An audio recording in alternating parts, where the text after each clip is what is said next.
Good afternoon. It's Friday afternoon. That's right. You're watching CSHR Random Happenings right here from the bunker, 753 feet below the Capitol building of Louisiana. Coming at you live right here on Facebook after one hell of a horrible debate last night between our two presidential candidates. Joining me tonight is Mr. Harshmed and his unholiness, Mr. Max, too unholy, from the Unholy Tea, and Harshmed from the Harsh Reality with Harshmed. How are you guys tonight? Max, I'll let you go first. I'm gonna let you go first. All right, so welcome to the show, everybody. Tonight we have two of my favorite people. Well, one of them's my favorite people. The other may be my favorite. Max, his unholiness. We got him just chilling. And of course, we got the Bayou Bowser himself, Scott Ryan, Christopher Nicholas Sonnier. With this freshly trimmed beard.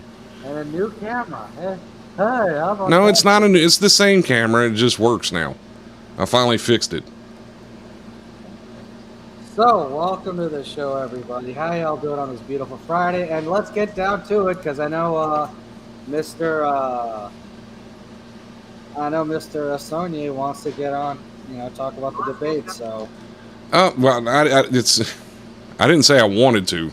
I was like, it's almost like a necessity now at this point.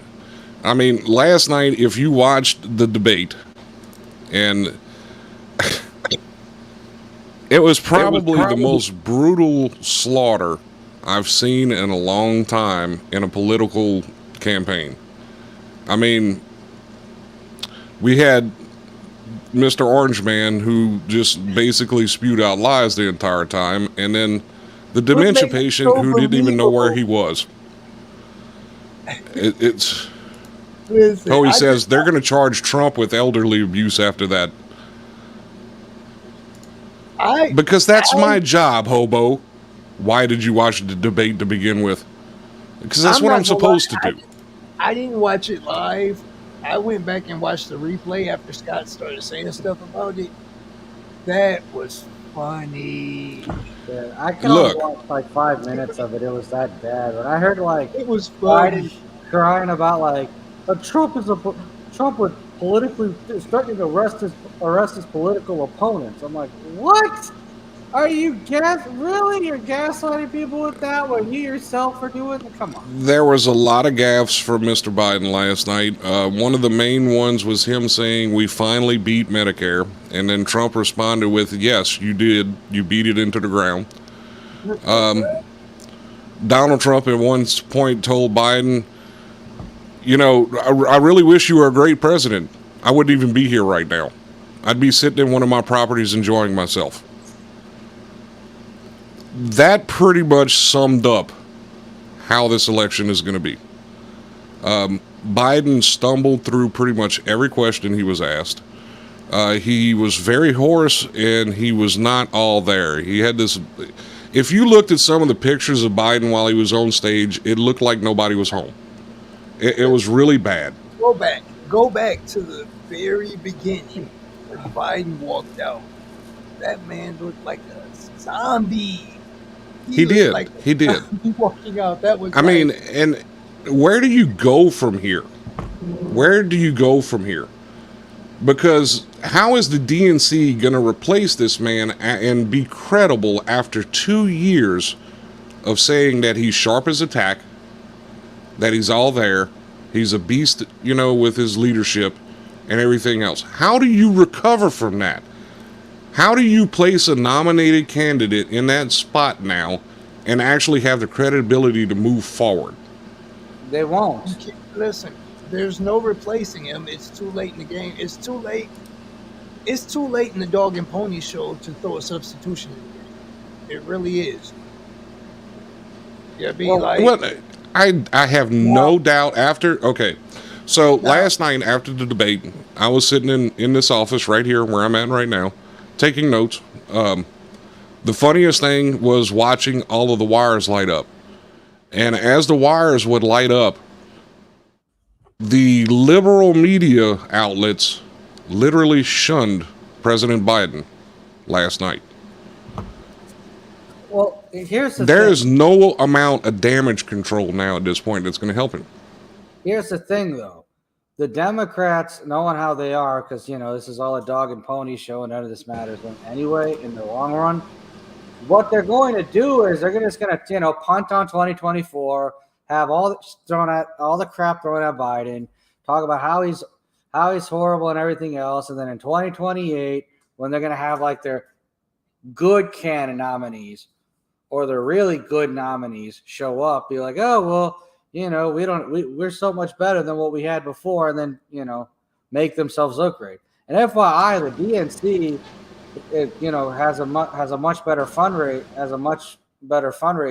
years, financial quarters, and years when Trump's in office and when he's not in office. And, there was a lot that was said last night. Biden may bring up the fact that Trump's which, to be fair, if you look at a lot of that case, and I'm not a Trump supporter by any way, shape, or form, but after last night, I mean, this is going to be really bad. He brought up the fact that Trump's a convicted felon. Yes, he did get convicted in New York. But the way that whole case is looking now, that entire conviction is going to be overturned by the New York State Supreme Court. Yeah. A lot of the rulings in that case was unconstitutional. This is going to be very hairy. I mean, Trump came up with just as many lies as he always does.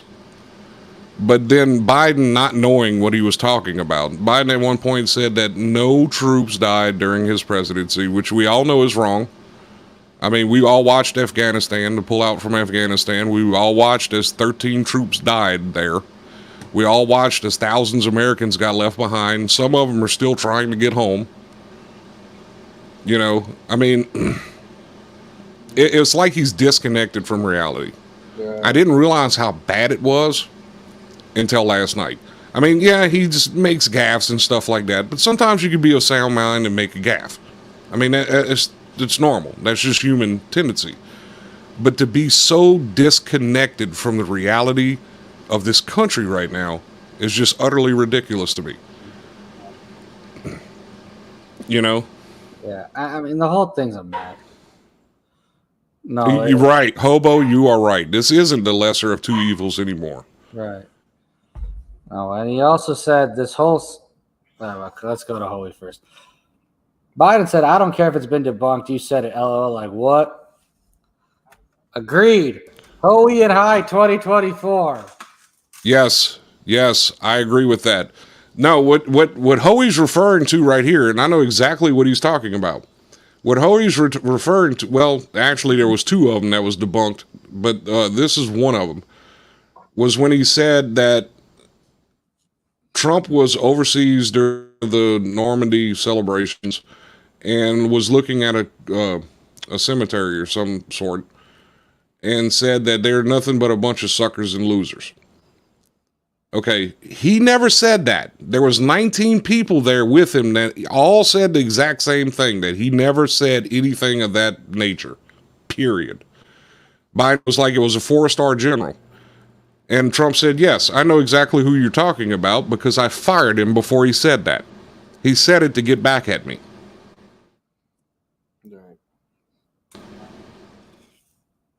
Biden also made the comment that the reason he was running was because of the Charlottesville incident. That's already been debunked several times. Even his own wife said it was debunked. Right. And then Biden doubled down on it. Yeah, I mean, if that's the only reason he's running, then why the heck did he run in 1988 and 2008 for president? That makes no sense. This is nasty. It's doing more than just slipping, Hobo. It's doing a lot more than just slipping now at this point. It's not slipping, it's falling apart. appropriately punished. But you know, I do. But I kind of like the quote that Ovo said earlier. He brought the general up at his rally today too. Yeah, I'm sure he did. Always. But I kind of like this other quote he said earlier when he said, like, the question is, the better why the DNC parade is better candidate. No, not that part, but it's like it is beyond obvious the whole system is a. Yeah, that's true. But my question is, how is it that everyone talks about how bad the system is, and then everyone still partakes in it? If you work and pay taxes, you're partaking in the system, whether Exactly. you like it or not. Like, you can't say, "Oh, I don't vote," but you work and pay taxes. Well, that's not really much of a difference. It does need a fall apart. It needs to fall apart yesterday. Yo, Negro here ain't got a choice. Child support on my neck. No, that is that is true. I'm just saying, like, don't listen. No, that was more of a comment toward Hobo than you, but I get what you're saying. High End Hobo says the facade needs the facade. facade. Sorry. Oh my God. When it comes to Really? that, I think the It's been a whole- long day, okay? The facade needs to fall apart. I mean, when you think about it, I mean, like, maybe I just got a realist view. No matter what you're doing, it ain't no way for you to be here and Uncle Sam not get a piece of it. Yeah, Dead honest. That's, I don't care what. To me, in my views personally, yeah. I don't care what political affiliation No. you got, none of that. At the end of the day, no matter what your affiliation is, who you vote for, if you vote, if you don't vote, either way, Uncle Sam gonna get that piece of the pie. Or No. your pie. It is true. There's only three types of people that can get away with Uncle Sam, or get away with avoiding Uncle Sam: the homeless, the super wealthy, No, and the people no, who've gone through the no, process. no, That's it. no. The super wealthy, they get hit. They don't get hit as hard as lower class, but they got to pay under Caesar.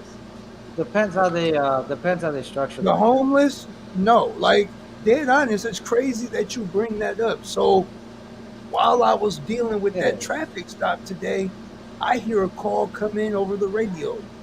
Somebody called the police on somebody that was homeless being in the area. So no, the homeless don't get away with that. Don't end up not having to pay into Uncle Sam. No. Like, they getting arrested and having to go. And granted, for some of them, okay, they're homeless, or at least it's somewhere warm when it's bad out. But still, they end up in jails and stuff. Regardless, but here's the thing. When it comes to this, I mean, we all had the suspicion that Biden was not, well off enough to be in office. I mean, we all had that suspicion. Last night pretty much cemented it for me. Okay? Now, we have... You can't say it's lesser of two evils now. If Biden stays as the Democratic nominee, Trump will win the presidency at this point. The CNN poll that was ran last night after the debate, Biden had a 38% approval rating. Trump had 34, and Trump had 68%. Well, okay, bye, Harsh. I got 2 points. Harsh must be having technical difficulties. One, it's too late in the game to put somebody else in as a presidential candidate. It's way too late in the game. But for 2, right this second, I'll agree with you. It looks like, yeah, buddy, but we still over 120 days from an election date. That's plenty of time because public opinion sways like that. We're at roughly 130 days. But, all right, what happened, Harsh? You had a issue over there? Yeah, the router's being stupid as usual. Public. You see this comment right here? I'm sorry, I don't mean to interrupt y'all, but look at this comment right here. He was full of meds today. He was way more energetic. I seen some of Biden rally over lunch. Well, you see, and this is the problem, because during his State of the Union speech, he was the same way. And then last night, he comes out as a bumbling idiot. And the first thing that his camp says is, oh, well, he has a cold. Well, why didn't you say that before the debate? Why would you wait until after the debate and he brings up this horrible performance then say, oh, well, he had a cold. And now today he's all of a sudden back to Super Biden? I mean, come on. That makes no sense. But yeah, no, I agree with high end of that. Voting is more problematic than not. This is system putting Trump in power. No, why would the Fakasha need to fall apart? That then you don't have anything. No, that's not how that works. You don't know. That's not good. That's the Thosacia.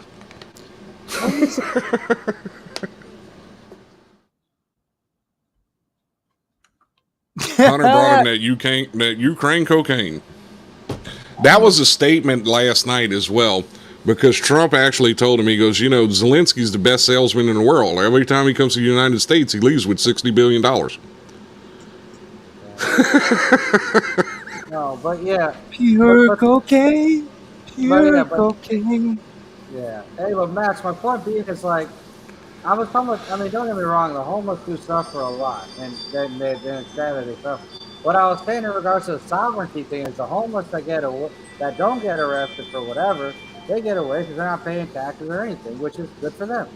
So, I have no issues with that.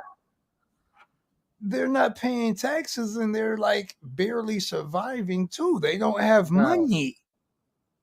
No, that's obviously horrific. That goes. There were several topics that were brought up last night. One of them was the border, which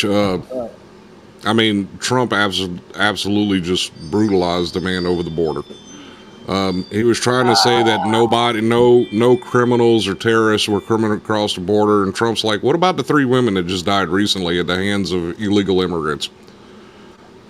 America was founded by infringing upon borders. Like, I just feel like that's a big topic. Like, how can we even and I get it. I get the concept of like coming here quote unquote legally, but honestly, I'm starting to feel like screw that. To be like, I was born here and America then legally took my passport and told me I can't go nowhere because I got kids and I owe a debt for them. Yeah, that's messed up. So I kind of look at like that whole legal immigration thing like that's a crock of hogwash.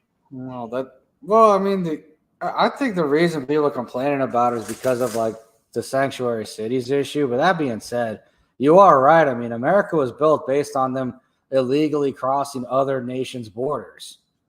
I mean, half of America used to be part of Mexico. So who the hell crossed who? Like when you like think about it, like it was mixed over here. It was French territory over here, and we just everybody up out of here and just took over here. Yeah, I mean, even Middle America, a lot of that was French territory, like you said. I think that's kind of hypocritical on America's part. Just saying. No, it is absolutely. But to go back to how screwed up the system is, the fact that someone has to be poor and destitute to have quote unquote any sort of freedom just shows you how messed up everything is. I mean, that's just. Nah, what do you mean? Okay, hold on. Let me grab a cigarette and then I want you to explain what you mean by a comment. All right. Yeah. Nah. What?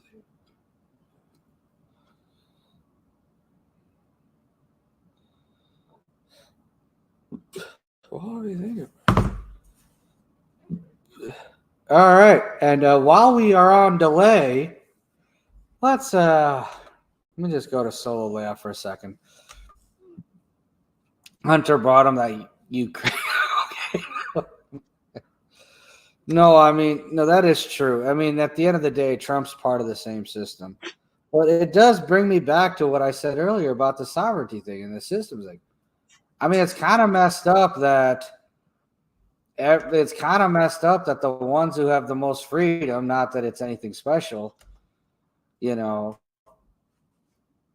are the ones that are either A, homeless, or B, sovereign, or C, structurally went through the sovereign process, which takes forever to do, and C, the ones who are super wealthy who just have their money placed in other things where they never really get touched. But Joining us on the hotline right now is Mr. High End Hobo. He called into the station and wanted to voice some of his opinions. Go ahead, Mr. Hobo. What do you have to say? I'm gonna ask you for this. Well, I kind of lost track of the conversation calling in because I could only get audio on the call, and then it dropped to Facebook. So are we still talking debate? Yes. Yes, we're still talking about the debate. Cool. Harsh, what have you guys been talking about for the last 2 minutes? Well, I was talking about how the system's so messed up that the people who have the quote unquote most freedom are the ones who are suffering the most. I'm not getting any audio on his end if he's saying it. Oh, you can't hear him? Hang on 1 second. Let me fix that Nope. for you. How about now? Can you hear him? Hello there. Say something. Hello there. Can you hear him, Hobo? Nope. No? Send him the stream. What in the world? I can only hear you. You can only hear me. So he doesn't want to talk to you, Harsh, actually. You know. That's I ended the audio. I don't think they can hear you. I can hear you. Fine. I can I don't know hear why him, they but he can't just hear you. can't hear me. I can hear him. I hear him. That's funny. I can hear All right. him. Well, He just- we tried it. Get back to the show. I want to be disruptive. Well, normally we can all hear you. I don't know what's going on now. I can hear him. my end. He can't hear us. That's the only difference. Oh, okay. There was a No, reason they why can I hear didn't- you. You can't hear them. Right. Right. That's what's going on. Right. But no, yeah, I was Which is talking, kinda but I brought up a point about pointless. how. If I can't hear what they're saying, because I was asking what they were talking about in the last 2 minutes because I didn't pick up their audio when I was calling in. Okay, what he's asking is what y'all were talking about the last few minutes because he couldn't hear y'all. All right. Well, I was saying. And if he says it, then I can't hear what he says. So, Alright, so Scott, you're gonna have to say what I'm about to say. I was talking Okay. about how the system is so messed up that the people who have the quote unquote most freedom are the ones who are suffering and destitute in the first place. Okay, so what he said was is the ones that have the most freedom are the ones that suffered and destitute in the first place. Quote unquote. yeah, a little bit, but I think the reason why I was motivated to call in is like I think this whole system is a theatrics in a way, and if you really think about it, Trump has been almost like a Palin 2.0, and instead of getting 8 years of distraction from Trump, now they've gotten possibly 12. This is like to me indication of the system putting in the most effective distraction in the office, in quote unquote office. But it really begs the question when we talk about the state of our country is who really runs things. And it's funny how we equate our conditions of our life and how things are, economically or otherwise directly to our president when it is most likely usually corporate elite behind the scenes that we don't know who those players are. And it's almost like they're using this whole system as a facade and smokescreen so they can't be identified in a lot of ways. Because I remember the first couple of years of Trump in office and seeing how much more corporate power was being kind of exerted. It was very similar to Reagan in the 80s. Well, I will say I get audio. I can hear them now. Yeah, I fixed it. I will say that it's so messed up that we know about the certain families that run the world. We don't know the people who control that. That makes any sense? Like we know the supposed power players, but not the real ones. If that.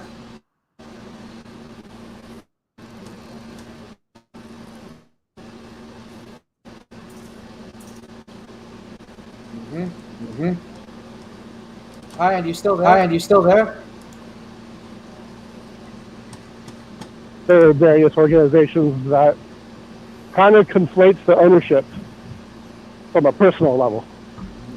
No. Because it's not the Elon Musks, the Bill Gates, and the Bezos of the world. They're kind of like G League. Yeah, they're puppets. And you really. No, of course they are. Right, they're puppets. They are puppets. I mean, that's. And that's why I was saying I think voting is problematic because it lets you, the system know that you think that this is still a legitimate process. No, I don't vote. But I don't think I voted. But okay, so if you don't vote, though, how can you say that you want to? I mean, you can't fix the problem unless you vote. But how does voting fix the problem? Well, I think that, because that is your voice, right there. you know. Well, I mean, especially after what transpired in 2016 and 2020, how can anyone even take this seriously? That's a good point. You know, people forgot the fraud case, and I don't know if 2017 and some of the other things that went on as well. It's like, well, if that's the case, what are we talking about here? I mean, there is a way to, fix the system. The problem is no one wants to do it. Hoey says unless you do paper ballots with verified ID, it's going to be considered a sham. Right. And the crazy part is not came up with the solution. I'm on a few weeks ago. Think about it like this. Well, one of the things everybody says fix the system. What if that's a thinking flaw? What if the system isn't broken? I was about to bring that up, Max. Dead on. It's like, think about it like this, right? Think about every individual aspect, right? Each one of them interplay with each other. And they interplay with the public. In order for there to be a need for a welfare system, there has to be a poor and impoverished class. Mm-hmm. I mean, if everybody... Go ahead. There's the original definition of capitalism, which was coined by, I forget the Frenchman's name, in the 1750s. The modern sense of the term, as he defined it, was the creation of a owner class at the expense of the rest of the populace. I've been saying this for the past couple of years, that really when we think of a nation state, it really is the welfare system of the corporate class. By design. That was the original intent of creating the nation states, but we always have this religious, emotional foundation in the sense of patriotism that this is ours, that this was we the people, and all stuff, and it gets used against us. To your point, Matt. Hoey says the career politicians is the problem. Term limits are needed in Congress. And yeah, I agree with you, because if you limit a president to 8 years, why can't you do that to Congress as well? I mean, that's a nice gesture. 10 years ago, I thought the VP should have like a third or a 25% veto power or something like that. And I thought that the vice president should have been the second runner-up of the election. That's how it was. I mean, it would make it more fair. It would make things more fair, and it would actually cement checks and balances more. Well, that's how it was in the 1700s when Washington was president. Okay, that's how it was. You had the runner-up of the presidency was the vice president. That's how they had it. Getting back to author on NPR over the weekend, and I think the book was called Minority Rule, and he was talking about some of the 3/5 rules that the smaller states of the Union at the beginning of the country were clamoring for. And that wasn't, the original intent was almost like by populace, but they thought they were going to get overrun by the more populous states. And they were threatening to secede if they didn't get that. And that's kind of what we've been seeing is the minority rule and the legislative branches and key government positions. Getting back to this term limits thing, I think it ought to go a step further. I think whatever they provide for people who are downtrodden or, need social programs or something like that, as far as like health insurance and stuff like that, that's what they should get. Just because you're a congressman does not mean you deserve the best of the best. If that's the case, then everybody in America deserves the best of the best. From an economic standpoint, to your point, and kind of to what I was saying about nation states being created as the welfare system of the corporate class, one of the reasons why we have such exponentially expensive healthcare system is because we have government programs in place and a whole industries that are basically there to basically get that biggest piece of the pie from the government possible. It's almost fraudulent. Well, yeah. I mean, we saw that during COVID. Look at all of the deaths that they Yeah. wrote off as COVID deaths. You know, when they blatantly weren't. If you got killed in a car accident at one point, they were labeling it a COVID death because they were getting money for every COVID death. Now, I will say, as someone who dabbles in statistics as my job, the amount of excess deaths beyond the mean was exorbitant. Like, if you did a hypothesis test on it, there was little to no probability that the numbers we were seeing in 2020, 2021, and 2022, based on our year-over-year mortality rates. Exactly. I think it was on the order of like 500K excess deaths per Exactly. year. And what I never understood, and I've never had anybody explain this to me, what happened to the flu during 2020? Well, Did it take a but the vacation? problem is that the normal flu, even bad years, you might see 40 to 50K in deaths. It doesn't have 150, 350 to 400K in deaths. Even the Spanish flu. Now, the thing about it is, I don't know how that would equate with a higher, if you did it by percentage of population. I never really looked at it that way.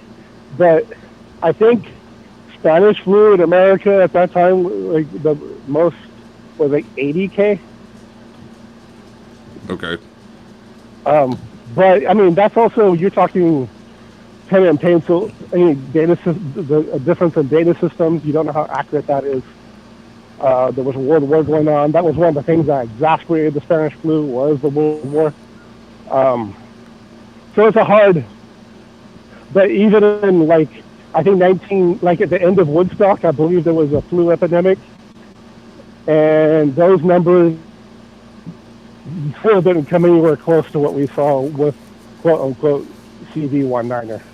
Right. And Something here's another thing. And a lot of people are like, no, they didn't mislabel COVID deaths. I actually witnessed this. I had a friend of mine whose aunt had a full-blown stroke. They watched her face droop, and then she passed away. I mean, it was just that bad of a stroke. And they brought, they did the whole thing, tried to bring her to the hospital, bring her back to life, or whatever. And then when they got her death certificate, it was labeled as a COVID-19 death.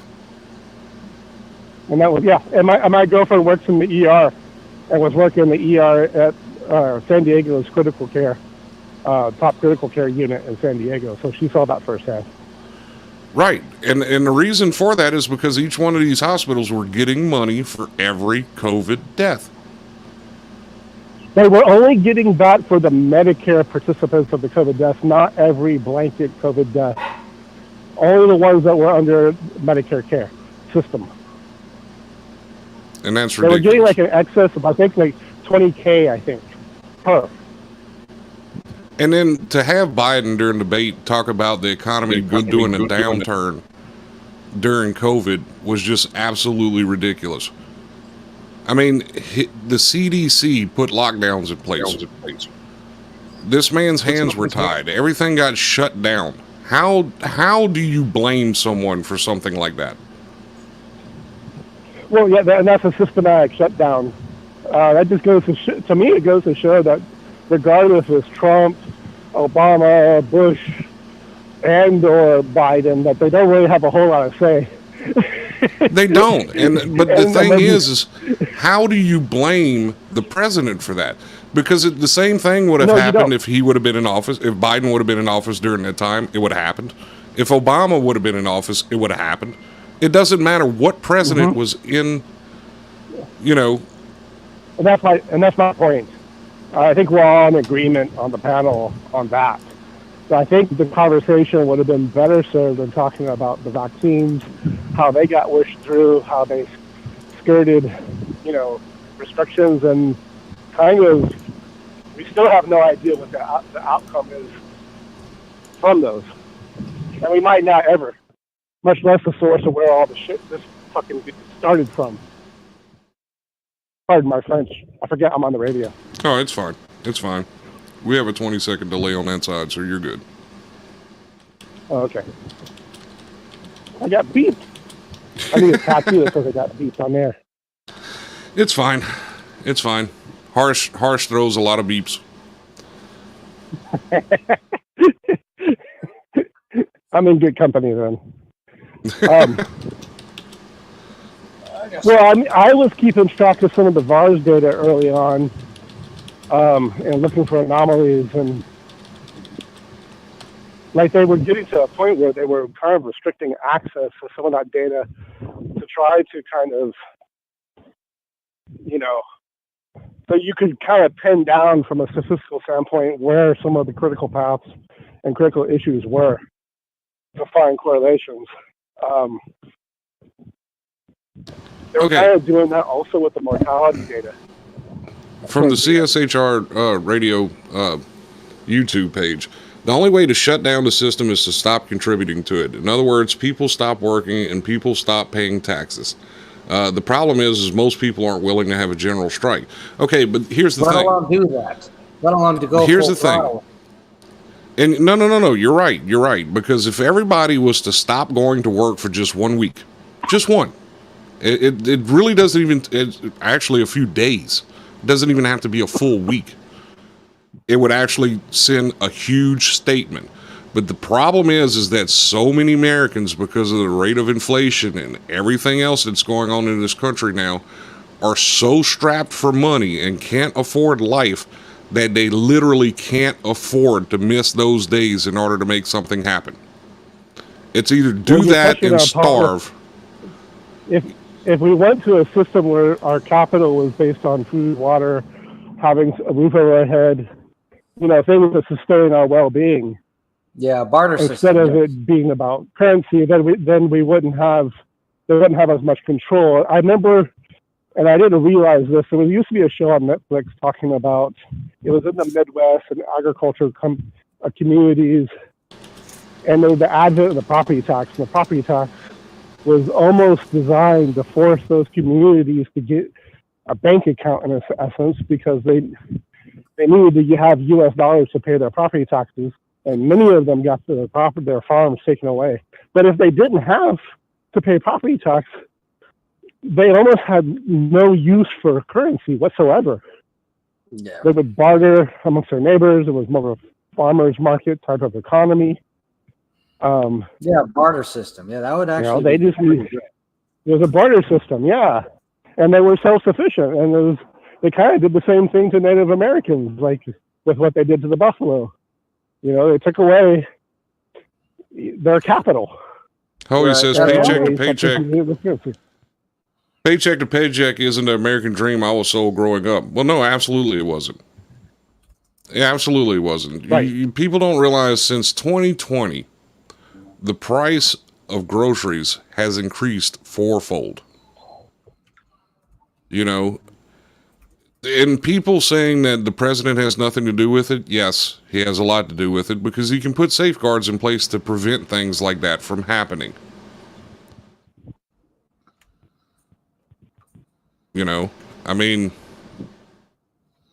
Stop trying to not blame yourself.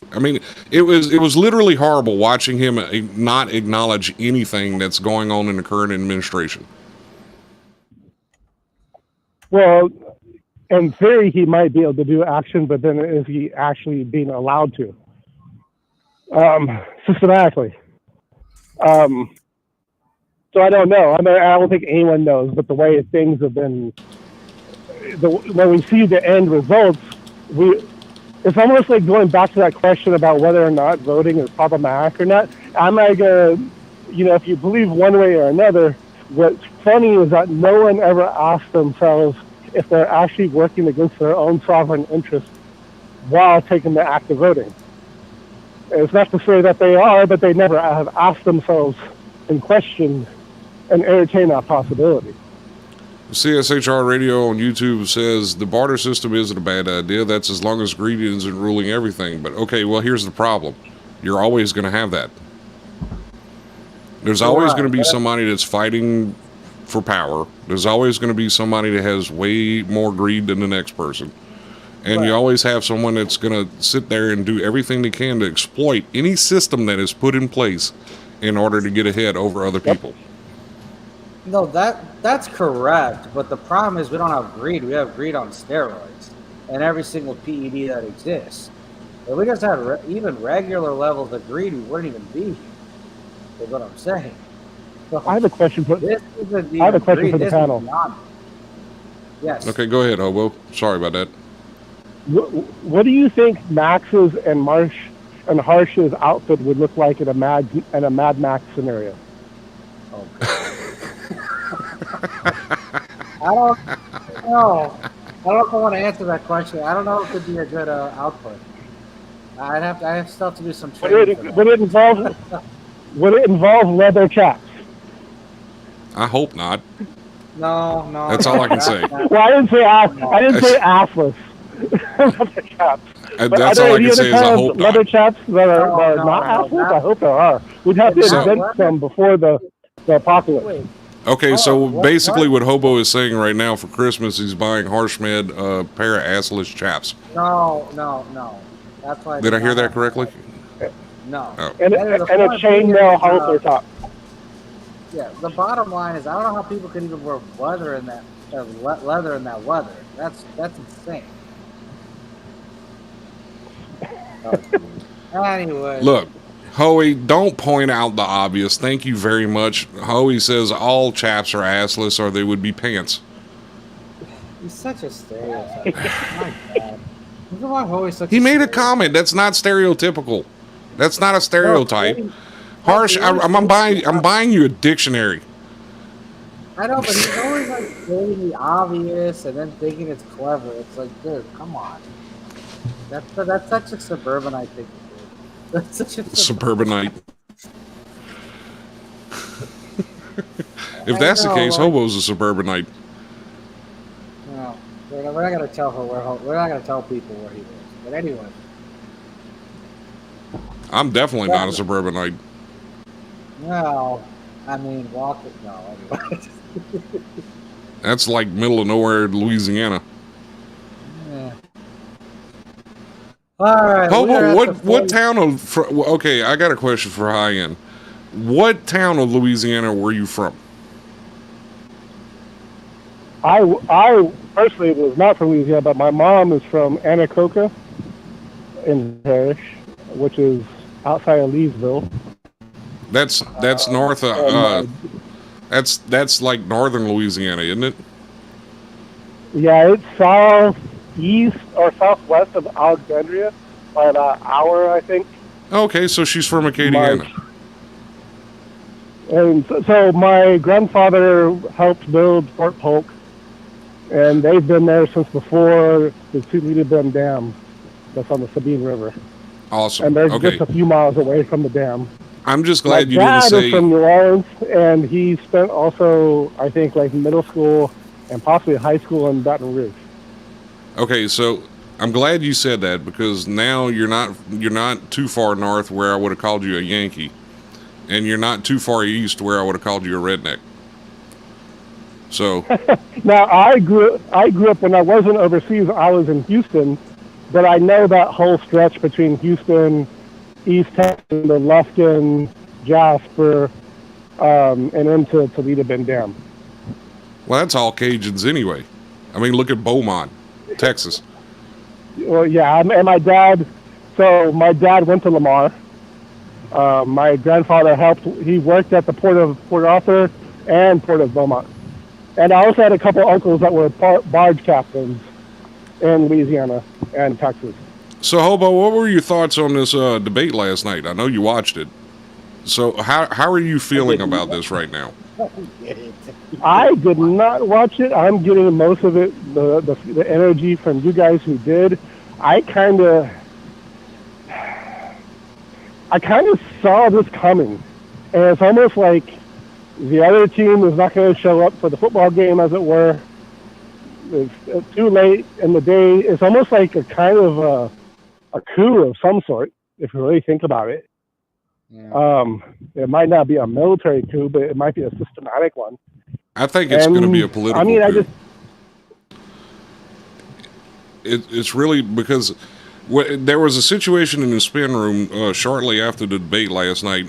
Kamala Harris was scheduled to do an interview with CNN, and after the debate, she literally ghosted them and left. Governor Newsom, who is the rumored For California. he's the rumored replacement for Biden right now. If they attempt to replace Biden, everybody's saying it's probably going to be Newsom. He declined to comment on anything and then immediately left. This entire debate is a very, very big black eye on the DNC. Period. Here's my take on this scenario, and I've talked to Harsh and I's very good friend Jonathan Close about this during the BLM riots right before the election last time. When they don't think the populace is going to show up to the polls, I think the system creates a lot of manufactured consent type incidences to try to get knee-jerk reactions for the populace to go, we got to do something, and we need the government to go solve this. And I think this is one of those times. So do you think they may try to enact a false flag event just to kind of steer the attention away from the election? That or something's coming. It's like buckle up, because it's like they need to get. It's like, oh, no one's really paying attention to us. No one's really. They think this is, they're telling us that by not participating, they don't think this is a valid system. We need them to at least check in and let us know that they're paying attention. And this is one of those things. I don't think they're putting Trump, quote unquote, power because they want him in power. The power base is not going to change because it's behind the scenes in the corporate elites that we were talking about earlier. It's just that Trump is such a great distraction and polarizing character, and which distracts from the corporate elites, and that's really what the job's purpose is, in my opinion. Hoey says about Governor Newsom, and he ran California broke. LOL, great replacement. I don't think he's getting. I don't think Biden's getting replaced. He's not getting replaced until after this is over. They're gonna. But you see, here's the thing: if they don't replace him, Trump's going to win this election. Right. But I don't think any of their hot candidates, whether it's Newsom or Michelle Obama or any of them, they think is like worth a damn. They don't want to run against Trump for some reason. Well, like I said earlier, they've said for 2 years that this man is sharp as a tack. They said for 2 years this man is cognitively able to be president of the United States. Clearly, last night, we saw that's not the case. So even if they did replace him, there's that whole issue of credibility. How are you going to replace him and have people believe that this person is the right person to be president? Right. It's not going to happen. They don't have credibility anymore. It's out the window. It's gone. Yeah, but they're not going to replace him anyway. They're going to take a punt. They're going to take the L and punt for 2028, and then have to deal with it. So if we had the Biden from 2020 and that person running against Trump, how do we feel the voter turnout would be compared to what we saw and we see the situation as to where, oh my God, Trump might be president again? I think the turnout is going to be different because what happened was after Trump was convicted with all those felonies, he literally, and since then, has raised several $100 million. His supporters are rallying behind it. And after last night, we watched literally on CNN of all channels, because, CNN is traditionally liberal. I don't really care what you say about it. Whatever news source you watch, CNN is a liberal news source. But we watched those poll numbers literally free fall. Biden is at 34% approval right now. and now Trump is at 68%. Well, And I think that's by design. And to be honest with you, I mean, I don't think it's a coincidence that you're seeing all these lawsuits that could have happened 2 years ago for Trump happening this year. No, that's true too. But but I mean, I know this doesn't matter in the grand scheme of things but for day-to-day people, or for day-to-day things, a lot of people are thinking, well, you know, as much of a clown as Trump was, my day-to-day expenses were cheaper. Gas was cheaper, groceries were cheaper, quality of life was better. You know, therefore, compared to what it is now, therefore, you know, these are people who voted for Biden in 2020 that are saying that about how much they miss Trump. So I think it's going to be completely the other way, just based on day-to-day stuff. Now, as you know how the system works, you know, everyone needs a hero that just, you know, right. So that's that, and also equating the stock market to the real world economy, when we've also seen that correlation falter as well. Right. What's good for corporate America and what's good for the stock market isn't always good for your everyday American. right. No, it's not. It's not. And I really hate to say it's very horrible that they use that as a gauge as to how the economy is doing. Right. Because the stock market could rally tomorrow, but inflation's still there. You still have people starving half to death because they can't afford food. You have people that are, I mean, the homeless. I have thought about inflation. But working for Boeing, I came to realize there's a great possibility that most of the Fortune 500 companies are making more money from selling stock than they are selling airplanes or whatever their core product or service is. Oh, absolutely. I'm wondering, it's funny. It's funny because it's like if we're so much trillion in debt, how much really are we in debt when you adjust it for inflation? Right. That is true too. Yeah. No, that's true too. 'Cause I remember a decade ago, GM used to buy back their own shares just to raise this value of their stock. He said they've thrown everything at Trump but bullets, sad to say. And last night, Trump really made that entire conviction on his plate look like it was just to stop him from running against Biden. I mean, he just flat out made it look that way. And he even said the only reason y'all had me convicted was to keep me from running against you. And there might be some truth to that, but what I always love is that side's narrative that Trump is led from the system. Oh, exactly. But here's the problem. If you look at it from the outside, you really don't know what's going on behind closed doors. That's exactly what it looks like. Yeah. So if you're just a normal American that doesn't know any better, that doesn't know the backstories of all of these cases and lawsuits and everything else under the sun, you're going to look at that and go, okay, yeah, they just did that to Trump to keep him out of office. Right. And who do you think that person's going to vote for? They're not going to vote for Biden. You know? They're going to vote for Mondale. still alive, sure, yeah. And here's another thing. Is Mondale even still alive? I'm going to look that up right now. When Trump said, and I mean, this is just the worst slap in the face for Biden last night. Yeah, well, the worst case, this was the worst slap in the face for Biden last night, was when Trump sat there and said, I really wish you were a great president because I wouldn't even be here right now. I would be in one of my places enjoying myself.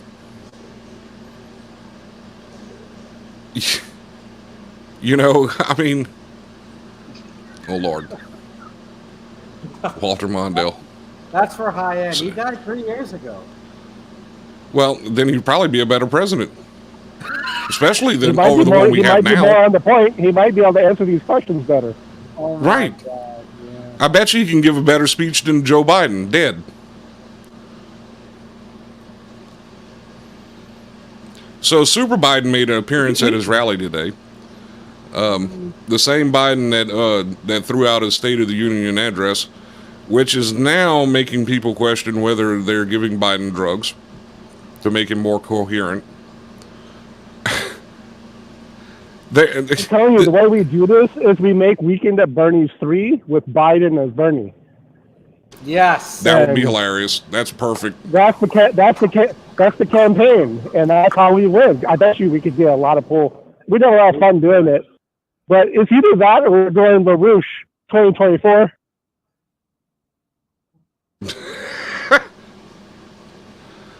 So, Hobo, what do you think is going to happen next?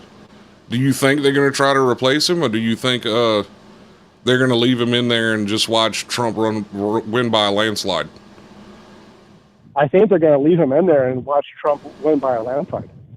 Yeah. I think it's by design. That's the only thing they can do at this point, because none of the promising candidates they have want to go against Trump. They don't want to deal with them. They want to bypass this and look like, the savior of the Democrats 4 years from now. And to top it off, Trump's vice president hopeful is a congressman from Ohio, which is a Gen Xer. So he's going to wind up pulling that generation with him. Yeah. Well, it's funny. Like, if I'm going to go X-Files with this, and I have to be very careful with what I say here, they could do a situation where Biden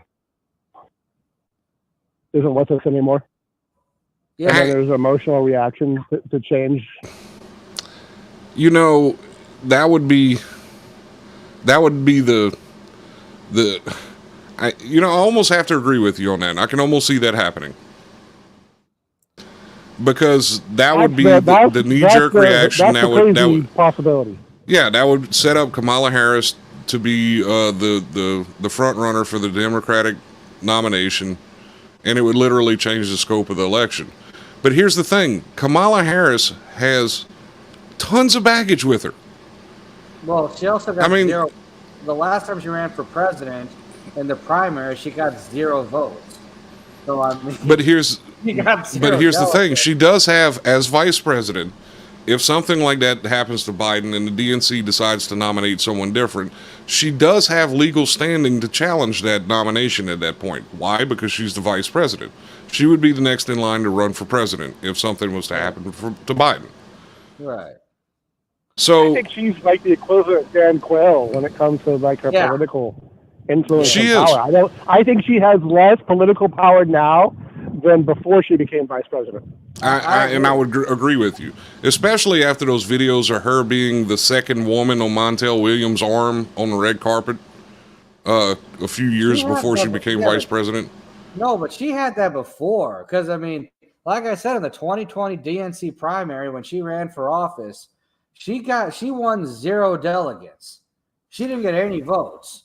Like, she was that unpopular even in Democrat circles, let alone with the general public. So she's got no, and Hoey says insert Hillary. Here's the thing: Hillary has no shot at this whatsoever. The people the people have lost all faith in the Clintons. If Hillary wanted to be president, she would have had Joe Biden assassinated and forced Kamala to resign, and then she would have been president already. That's what would have happened. Right. He would have done that. He would have done that at least like 2-3 years. The oddest thing about that camp right now. To me, Kamala was just window dressing. She was there to kind of do the Obama, like pull the reins of the remnants of the Obama crew. Well, not only that, she's a person of color. A functional role in the administration, in my opinion. She was used in every way, shape, or form because she's a person of color and she's a female. Right. And that was the only reason she's where she's at. Right. Again, definitely wasn't from her behavior or anything she's done, because then no one would, if they paid attention to that, they would be like, why would we want this person in our leadership? Right. Exactly. Because she has no reputation here in California. She has no experience. She has no background. She has no. She has no sustenance. The only political theater she's ever been in is being vice president of the United States. Well, that and being Willie Brown's side piece back in the 90s. Well, and Montel Williams and several others. Yeah, but Willie Brown is how she got into politics and became prosecutor in the first place.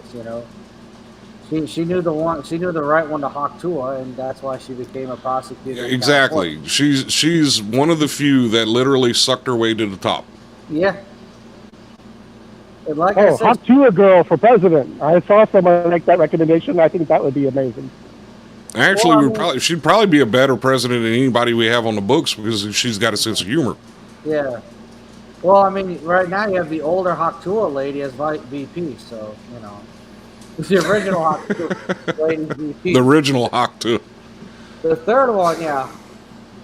The third version of it is that girl in Nashville. Oh, he says she knew the Hawk Tua when it was gluck gluck. Yeah, yes, she did. Like I said, that's the only reason she has any sort of political career in California. She did that to the right mayor at the right time, and that's how she became prosecutor. And then that's how she became senator. A racist prosecutor. And you know, the scariest part of that is like the general public doesn't even know about that. Yeah, that's what happened. That's how she got into power. No. I know that. But what I'm saying is the general public does not know that. No, they don't remember that. Well, they don't know it. So isn't that one of the core issues for the Hoey Hyde platform is to lower the inflationary cost of Hawk Tua?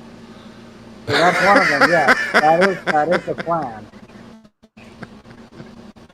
$5 Hawk Tuas. We need caps on Hawk Tua. We can't let that go to the free market. No, we can't. Good afternoon, Miss Jackie Hyde. How are you? See, we just had to bring that up. This is Hoey's that was running. a great segue.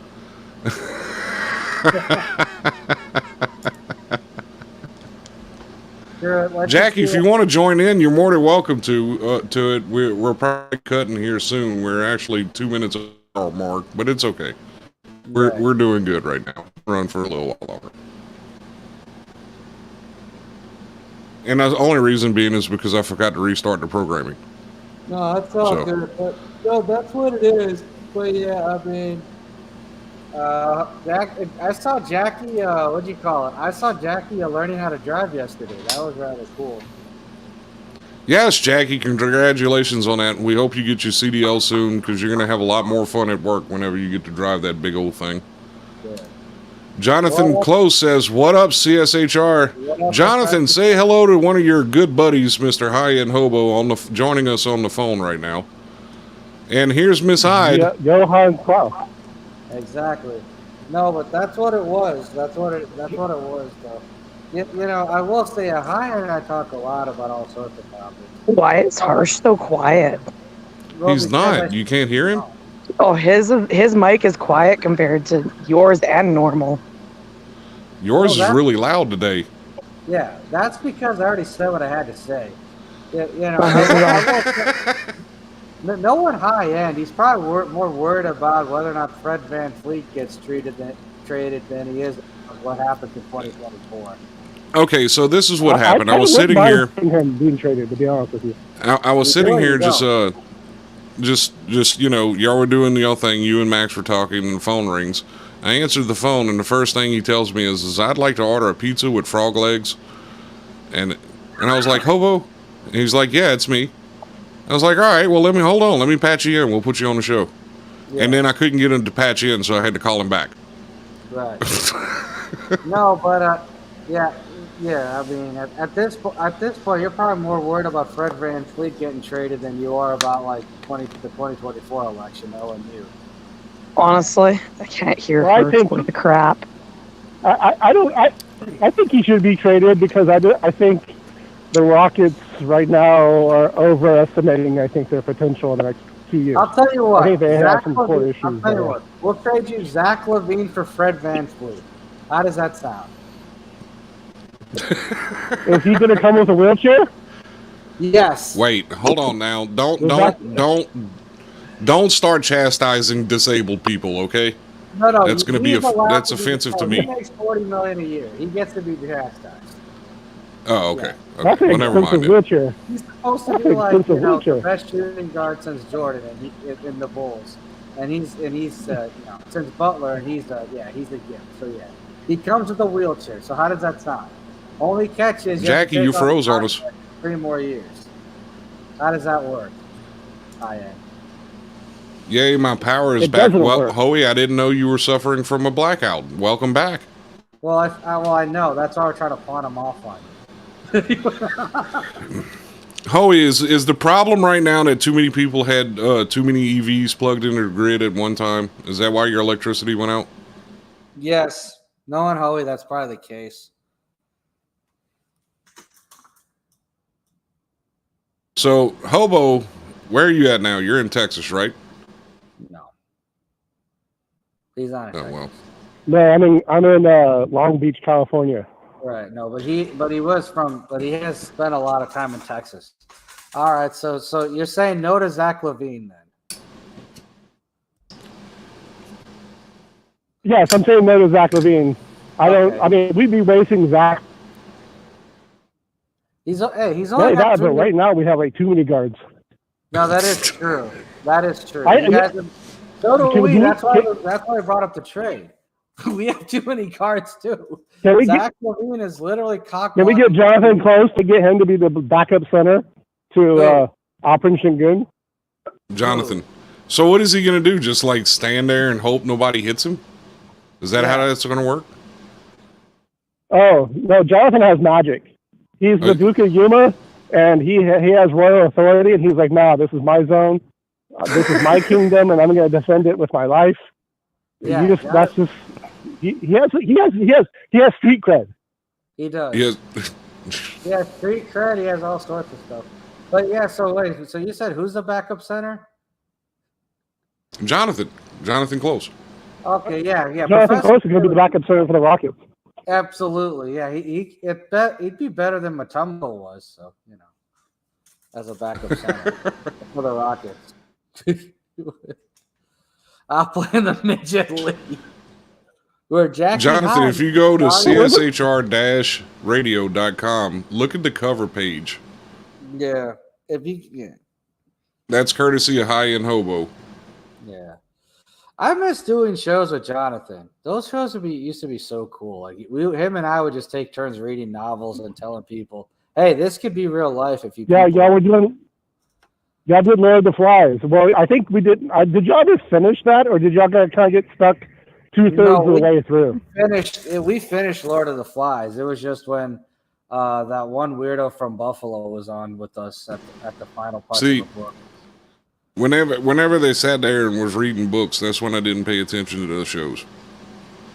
Right. Yeah, Jonathan has a major in that. I had to read all of that crap in high school. And he does stage acting. I think what needs to be happen, Harsh, is that you and Jonathan need to go on and do a choose your own adventure read through. Yeah, we do. We really do, because the last time we had a lot of fun with that was when we did Fahrenheit 451 and we started making fun of all the Karens. Bedtime stories with Harsh. We used to read literature. I tried doing that with okay. So look, let's go back to this. Hobo, this is what we're gonna do. We're gonna find Harsh like these smutty romance novels to read. Nah. And then you can Fabio, or wherever that dude was with the hair. Yeah, there you go. That or 50 Shades of Grey. He could read that at late night, and we'll get all the women following the page. That's how we do that. We are really desperate. Well, the best way to get women to follow the page is to get Harsh to do karaoke. There you go. Yeah. Jonathan Close says, act out the 50 Shades of Grey book with sock puppets. Oh my God. No, but I will say, I do miss doing shows with Jonathan when it comes to that. When it comes to doing the shows we did, especially with Fahrenheit 451 and some of the other novels. Jonathan says, "No, I'm straight to play center field for the White Sox. If you do that, you're gonna have more injury issues than Scott. We already have a one injury-ridden center fielder. You don't want to be another one. Trust me." I love how he just exploits my disabilities. He just exploits me. Well, I'm just Andrew Wilson, who was the Cajun chef. We should do a read-through of one of the cookbooks. Yes, we should. We need to do something like that. That'll at least. We need to have Professor Faye come on the show Monday so we could read all sorts of goofy novels. We'll have a special edition. Before before Harsh partnered up for you, and we were talking about ideas, for Harsh to do other live casts. And this was, he was kind of he was so tired of politics at the time. I recommended he did his own version of live cast Talk Soup. Oh yeah, Instead of soap operas throughout the day and talk shows, he'd be doing like a Talk Soup rendition of all our friends' live casts. Because at the time there was like 50 people trying to become live cast famous. Right. Well, normally we don't do the political stuff. Normally it's just random whatever's on our mind that day. But after last night, after last night we had to talk about that because that was just a brutal murder last night. You know why we had to talk about it? Because I think, and this is happening in my work right now with some stuff going on, and we're tag teaming and talking to each other, and it was like, did I imagine that? And like, no, that was cray cray. Like, you almost need that confirmation. Like, okay, that wasn't just me, that was cray cray. Yeah. And I think that's basically what we're doing right now, is processing that. Yeah, it's the wires last night were crazy. AP was reporting that Democrats were freaking out all over the country. CNN was reporting that they wanted to, that the DNC was actually considering replacing him after last night's performance. There's the news wires, and it's still coming through like that.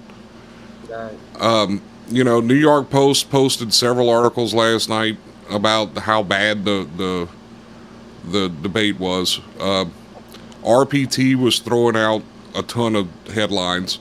AP was throwing out a ton of headlines. The media literally dropped him. And that was the weirdest thing I've ever seen. I've never watched a media, especially one that's been building him up for so long, just up and drop him. Right.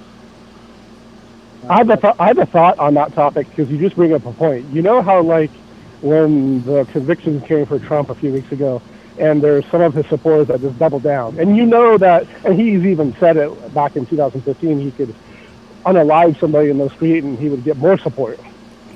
I wonder if this is like the system trying to test the DNC's ability to do the same thing, their version of it. How much of that support group and on that side of the political divide is going to double down and not talk about the elephant in the room? Right. And Biden even tried to set him up last night to make him talk about his case, even with the gag order in place. Now, speaking of politics and pop culture and all of that, high end, if we were to do a live stream version of Talk Soup, will we do a Talk Soup based on the group chats that Scott's in? Or will we do a Talk Soup based on like some of the old live streamers that are kind of just If we do it based on the group chats that I'm in, it would be very boring. I'm talking about the that would be a lawsuit, I think. I think we'd have to do it with the live cast community. Because there was some right material in that, and there was some. When Ty was in his heyday, some of those fights were entertaining, to say the least. You could have done like a wrestling referee of that, whatever happened down after the fact. Last night my girl even said something about, this would be even better to watch if this was like Celebrity Deathmatch, Trump versus Biden. This is more than crazy now at this point. We're going to give a free shout out to one of our hopefully soon to be sponsors, Wild Side Smoke Shop. They have a free pipe Friday every Friday at 6 p.m. They're located out there at 3151 College Drive. Awesome people, very, very awesome people. If you're in the local area and you're listening now, go check them out. Go check them out. They have a lot of products over there. They have, of course, they have CBD. They're a licensed hemp store. So they have a lot of different products over there. A lot of good products. So go give them a holler. Go get you a free pipe. Every Friday they have that drawing at 6 p.m. Not to mention, College Drive probably represents 90% of Baton Rouge economy. Wait, say that again? I'm saying College Drive probably represents 90% of Baton Rouge's economy. At one time, yes, but not anymore. I promise you. College Drive is getting almost as bad as Sherwood Forest. It's Okay. it's getting pretty rough out there. But anyway, that is a good safe place to visit. So don't take what I said in the wrong way. Uh, Here, we want them as a sponsor, so we're going to down the street there, Daryl. No, we don't want to do that. But no, I really enjoy some of the shows Professor of Fate and I did back in the day when it came to literature. So.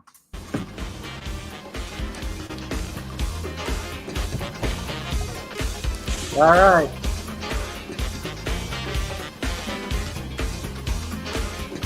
You can still hear me, right? Yes. All right. So yeah, I you can. would enjoy some of the shows that Professor Fate and I did back in the day. You actually would. Even though you have the attention span of a monkey. Anyhow, this has been another edition Friday Night Random Happenings at CSHR Radio. We thank Max for holiness, Cayenne Hobo, and of course, Scott Sonnier for tonight's show. This is Harsh Medicine, none of you. I'd like to Harsh don't to live. Wish everyone have a great rest of your beautiful Friday night. Stick around, Hobo. We're not cutting completely off. We'll be live for a little while. Roger.